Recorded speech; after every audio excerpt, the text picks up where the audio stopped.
नमस्कार। संपूर्ण हिंदी स्पेशल एकमात्र YouTube channel Phefana Hindi classes पर आप सभी का स्वागत है। और इस चैनल पर आपको हिंदी के तीनों पक्षों व्याकरण, साहित्य व काव्य शास्त्र का गूढ़ अध्ययन करवाया जाएगा। तो बढ़ते हैं आज की क्लास की तरफ। और इस क्लास में अपन जो संस्मरणात्मक रचना पढ़ रहे थे, जो बहुत ही रोचक कहानी अपन पढ़ रहे थे, एक प्रकार की कहानी यही अज्ञेय जी व निराला जी के बीच की, तो उसको अपन आगे बढ़ाते हैं। किसके द्वारा रचित है ये? अज्ञेय जी द्वारा रचित है। और अज्ञेय जी ने किसके बारे में लिखा है? निराला जी के बारे में लिखा है। किस शीर्षक से लिखा है? तो बसंत के अग्रदूत निराला शीर्षक से। पिछली क्लास में अपन कहाँ थे? पिछली क्लास में अपन थे कि निराला जी और सुमन जी दोनों तांगा लेकर चले गए थे। और उसके बाद लगभग 12 बजे के समय और ये सुमन जी अकेले अज्ञेय जी के घर पे आते हैं, अज्ञेय जी के पास आते हैं। यहां पर अपन थे। सुमन जी अकेले आए तो यहां पर सुमन जी को देखते हुए अज्ञेय जी ने पूछा कि निराला जी कहां पर रह गए।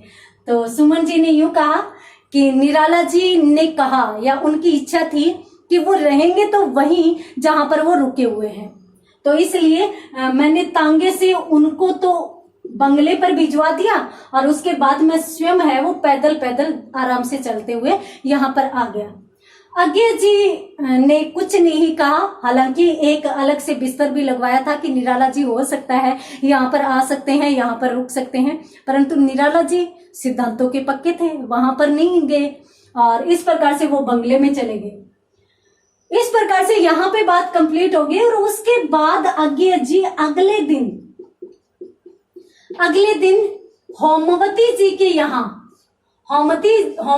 के यहाँ पहुंचे और जाकर बोले कि होमवती जी आप बताइए, मतलब इसलिए गए थे, अज्ञेय जी गए इसलिए थे कि कहीं निराला जी की वजह से होमवती जी को कहीं कोई समस्या नहीं हुई हो।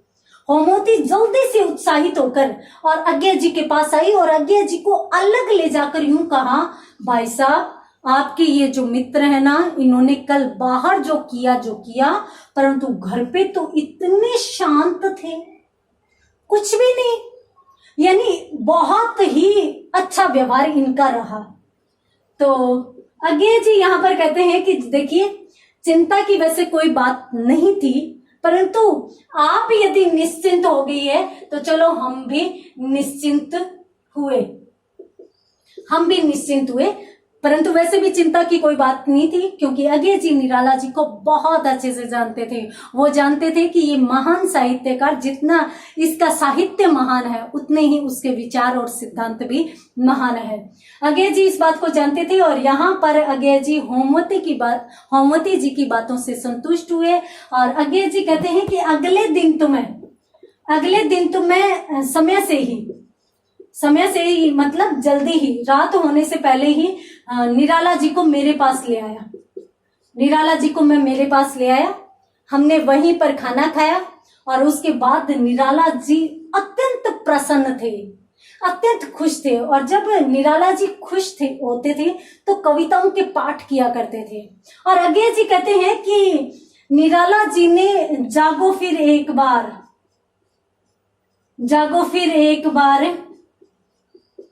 बार सखी बसंत आया, बादल राग, इस प्रकार से अनेक कविताएं सुनाई। और अज्ञेय जी यहाँ पर कहते हैं कि काश उस समय टेप रिकॉर्डर होता और मैं निराला जी की उन कविताओं के वाचन को रिकॉर्ड कर पाता भविष्य में या परवर्ती पीढ़ियों के लिए, आने वाली पीढ़ियों के लिए मैं उन कविताओं का वाचन उसमें रिकॉर्ड कर पाता और मैं आने वाली पीढ़ियों को सुना पाता कि हकीकत में कविता का वाचन होता क्या है या कविता का वाचन किया कैसे जाता है। वाचन का मतलब कविता का गान या कविता को पढ़ना।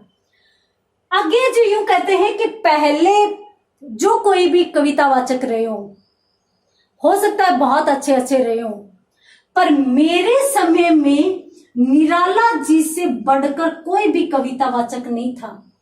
निराला जी जब कविता वाचन करते थे ना, तो कहते हैं कि कोई भी व्यक्ति इधर उधर की बातें सोच ही नहीं पाता था। कर ही नहीं पाता था। यानी वो स्वयं भी कविता में डूब जाते थे और साथ साथ अपने पाठक या श्रोता को भी अपनी कविता में डुबो लेते थे।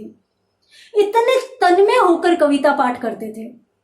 और कहते हैं कि निराला जी का कविता पाठ इतना उत्कृष्ट था कि उसमें एक तरफ जहां समुद्र का सा ठहराव था तो दूसरी तरफ एक लय भी थी, एक ताल भी थी, एक उतार चढ़ाव था। यानी बहुत ही सुंदर। देखिए, ये भी एक कला होती है। हर कोई व्यक्ति बोल नहीं सकता, हर एक व्यक्ति लिख नहीं सकता। सामान्यतः हर एक व्यक्ति को बोलना नहीं आता।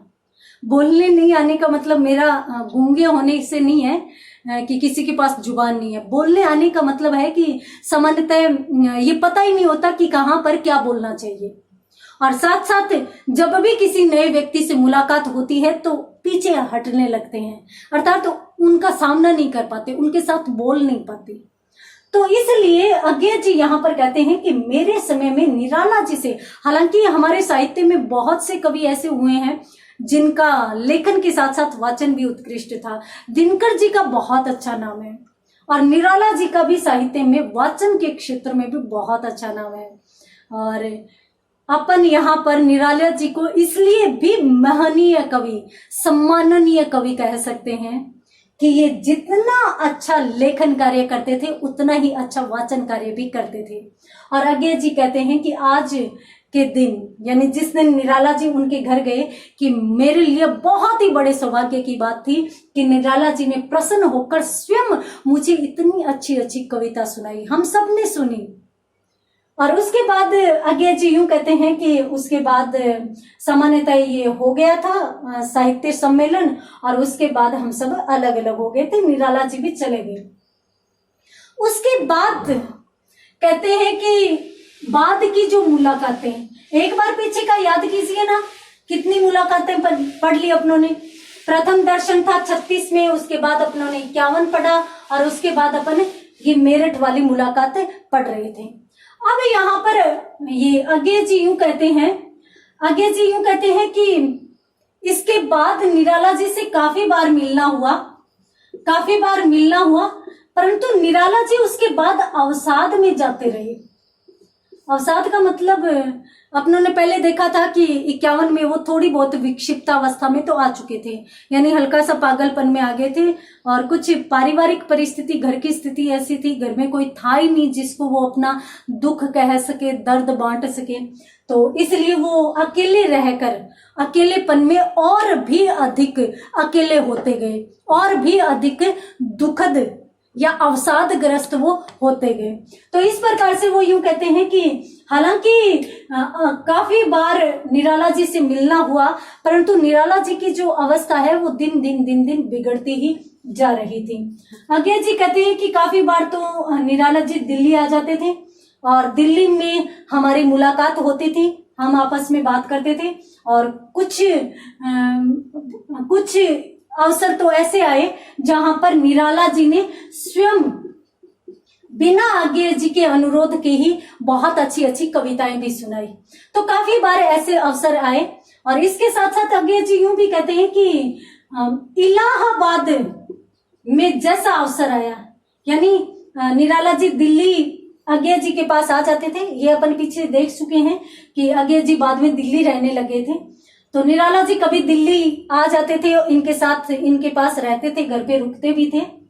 और बाद में अंत में निराला जी है वो भी दारागंज में अपनी पुरानी कुटिया में ही, जीवन का अंतिम समय उन्होंने दारागंज यानी कुटिया में ही रहना शुरू कर दिया था। कुटिया का मतलब अपने पुराने घर में रहना शुरू कर दिया था।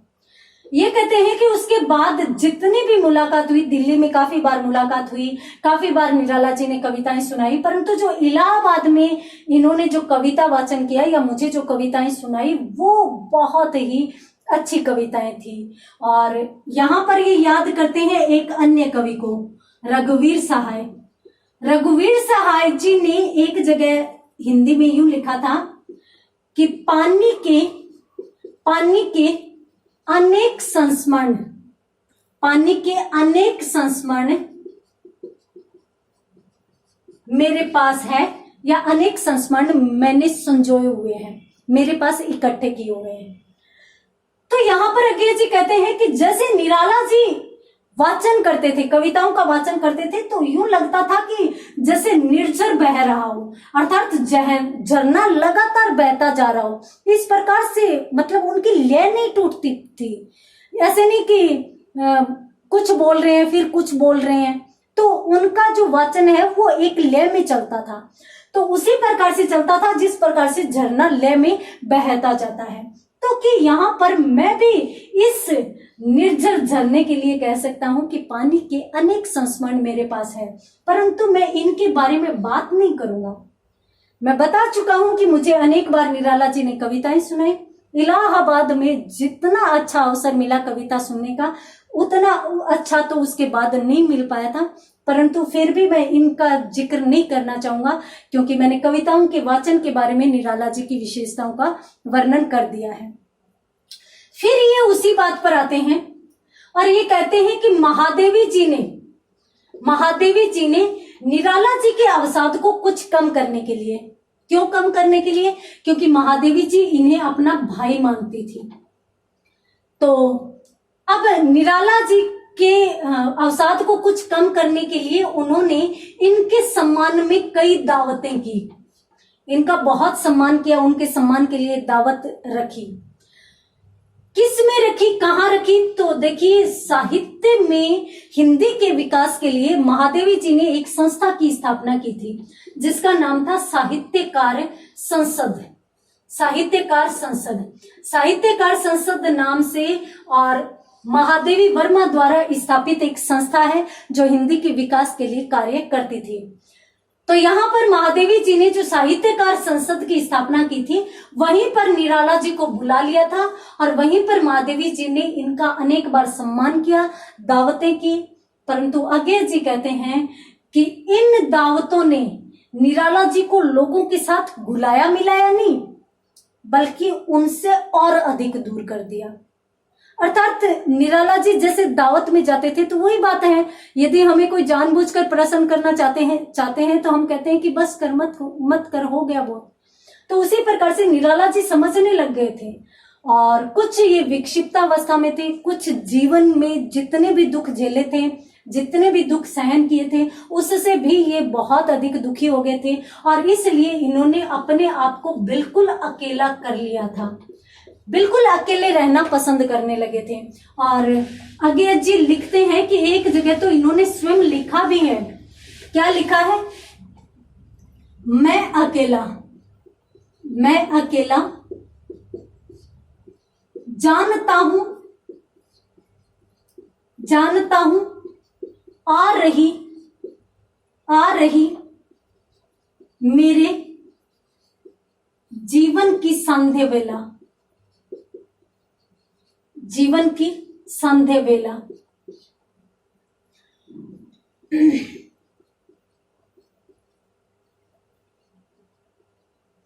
मैं अकेला जानता हूं आ रही मेरे जीवन की संध्या वेला। आगे वो क्या लिखते हैं?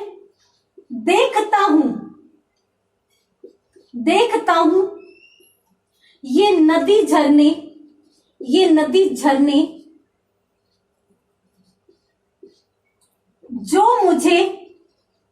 जो मुझे है पार करने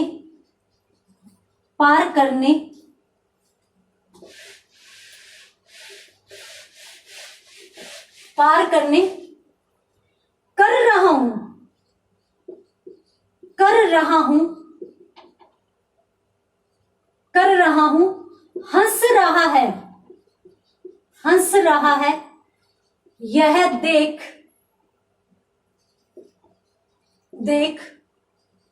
कोई नहीं भेला।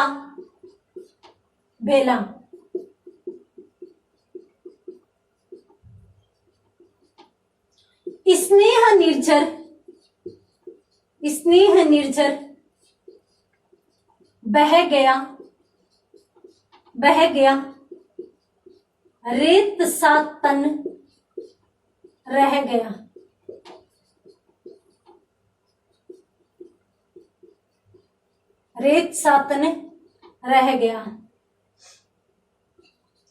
मेरे हृदय पर, मेरे हृदय पर छाई हुई अमा,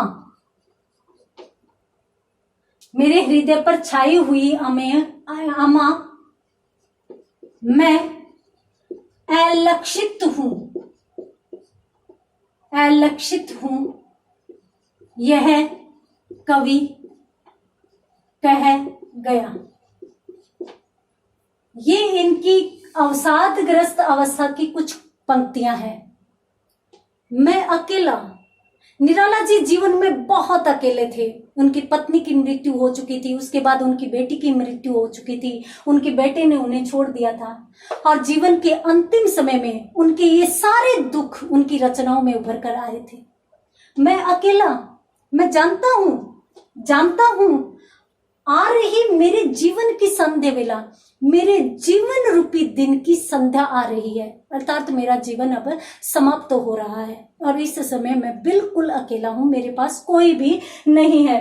देखता हूं ये नदी झरने, यानी फिर भी अनेक कठिनाइयां, नदी झरने का मतलब अनेक कठिनाइयां जो मुझे है पार करने।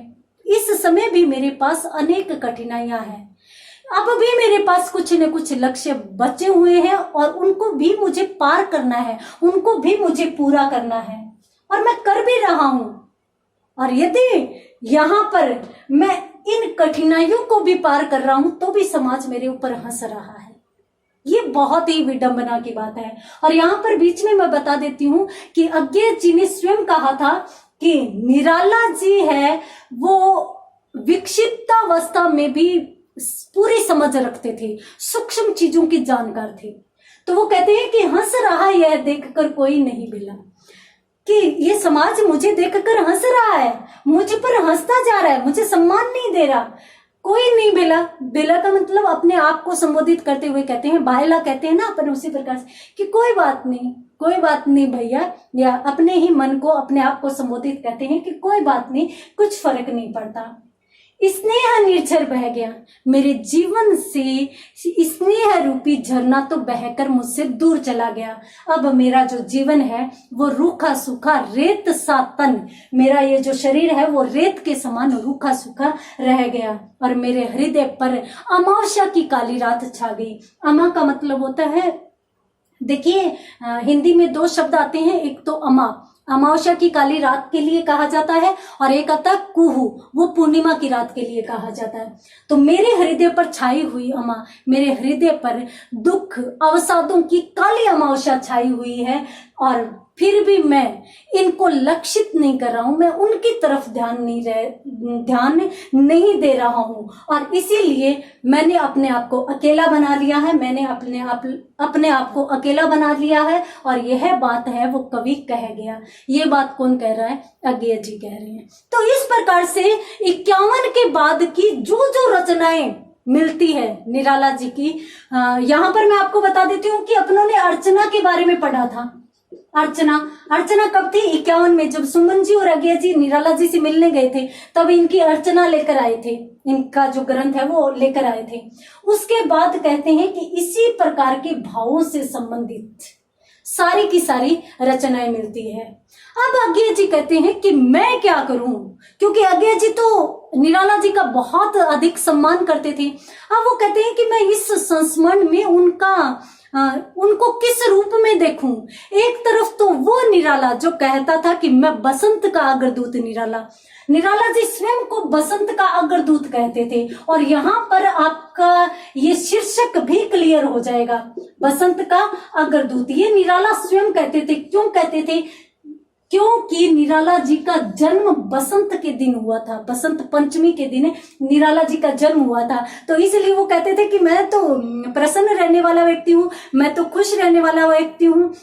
बसंत ऋतु जब आती है तब चारों तरफ प्रसन्नता और फूल खिलने लगते हैं। तो उसी प्रकार से मैं तो बसंत का अग्रदूत हूँ, यानी मैं तो बसंत में आया हूँ, तो मैं भी प्रसन्नता का दूसरा ही नाम हुआ।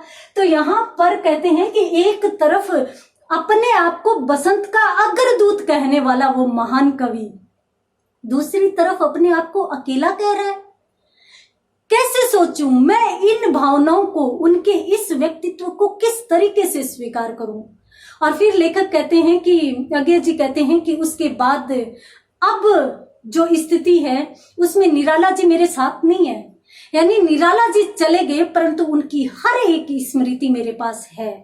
और उन स्मृतियों को फिर से मैं यदि टटोलता हूं तो मैं अंतिम जीवन के संबंध में तो यही कहूंगा कि उस कवि ने सच में कहा था कि मैं अकेला रेत सा तन रह गया।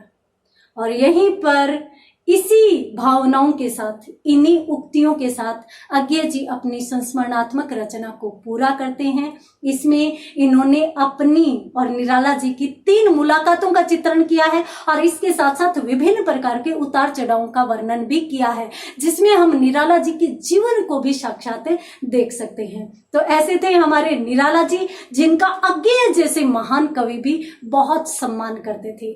हम भी उनका बहुत सम्मान करते हैं। उसके बाद आगे अगली क्लास में अगले टॉपिक के साथ, तब तक के लिए धन्यवाद।